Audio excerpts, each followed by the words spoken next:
Selamat datang di channel ini, sahabat-sahabatku yang terkasih.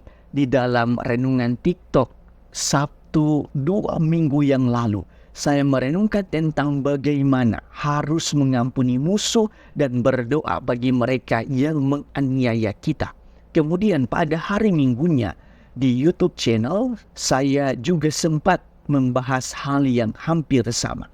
Lantas saya berpikir bahwa mungkin ada di antara sekian banyak orang yang menonton, mungkin ada yang akan bertanya apakah Romo atau pastor pernah mengampuni seperti apa yang telah Romo wartakan di dalam setiap renungan.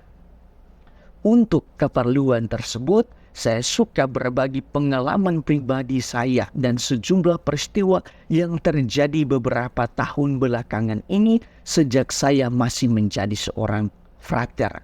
Khususnya peristiwa-peristiwa yang terjadi di dalam keluarga inti saya. Lebih khusus, ayah saya dan juga sejumlah keluarga yang lain di kampung saya. Bahkan beberapa di antara mereka adalah keluarga besar kami. Singkatnya, keluarga kami, keluarga inti saya, ayah saya, ibu saya sendiri dan adik-adik saya, kami itu dibenci oleh mereka. Bahkan ayah saya beberapa kali dilaporkan di aparat desa, di kepolisian, dan beliau selalu memenuhi panggilan dari para penegak hukum tersebut. Beliau pernah juga menjadi tahanan polisi. Adik-adik saya dan saya sendiri yang saat itu sudah menjadi seorang frater dimaki dengan kata-kata yang sangat kasar. Bahkan ketika saya sedang mempertahankan skripsi, pada saat yang sama juga ayah saya sedang mempertahankan nyawanya yang berujung pada tangan beliau dibacok dengan senjata tajam. Sebagai anak yang tua, tentu saya terbawa emosi pada awalnya. Apalagi saya sedang berjuang untuk menjadi seorang imam dan keluarga inti saya selalu mendapat tantangan seperti itu. Tetapi akhirnya muncul di dalam hati dan pikiran saya sebuah pertanyaan refleksi. Apakah saya harus membenci mereka, orang-orang tersebut? Kalau saya membenci mereka, lantas apa gunanya pewartaan saya tentang pengampunan? Apakah saya hanya mewartakannya dan tidak menghidupinya? Akhirnya saya memutuskan untuk berdamai.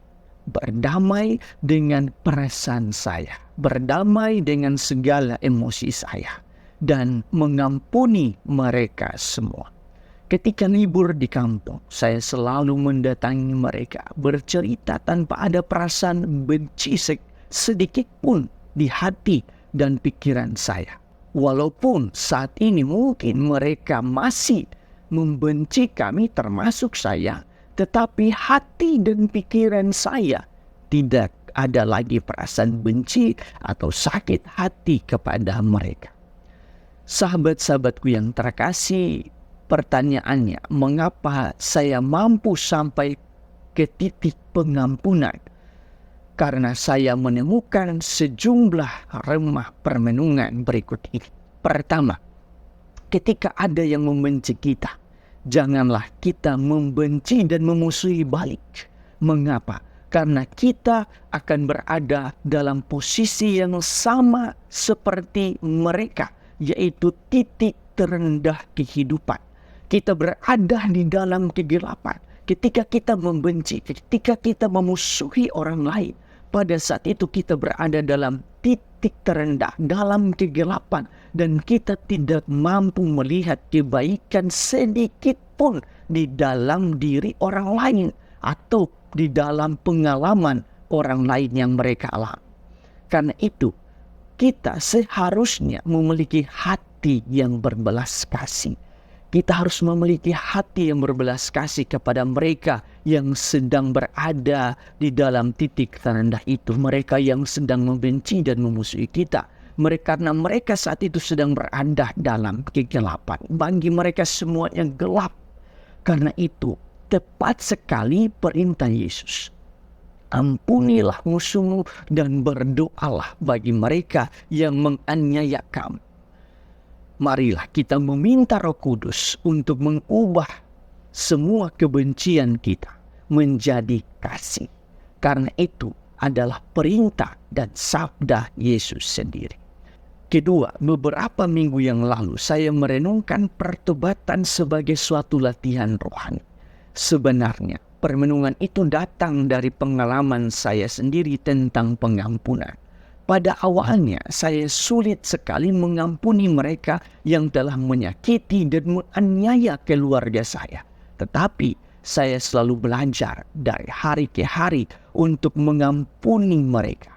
Akhirnya, saya tiba pada titik ini. Titik di mana apapun yang dilakukan oleh pihak-pihak tersebut kepada keluarga saya, kata pengampunan akan selalu saya keluarkan dari hati saya. Dan doa yang terbaik untuk mereka akan saya berikan bagi mereka semua. Karena dari hari ke hari saya selalu menjadikan itu sebagai latihan rohani. Dan akhirnya saya sampai pada titik ini, yaitu titik pengampunan, mengampuni mereka dan selalu berdoa bagi mereka. Ketiga, semua permenungan ini mengantar saya pada peristiwa Kalvari. Peristiwa di mana dari atas salib Yesus mampu mengampuni mereka yang melukai, menyakiti, dan menyalibkannya. Bagi saya, ini peristiwa yang sangat dalam maknanya. Sebab dalam permenungan saya, bisa saja Yesus mengampuni mereka sesudah kebangkitan. Tetapi itu tidak Yesus lakukan. Justru dalam keadaan terluka, dalam keadaan berdarah, dan sementara disalibkan, Yesus mampu mengatakan kata-kata pengampunan kepada mereka semua.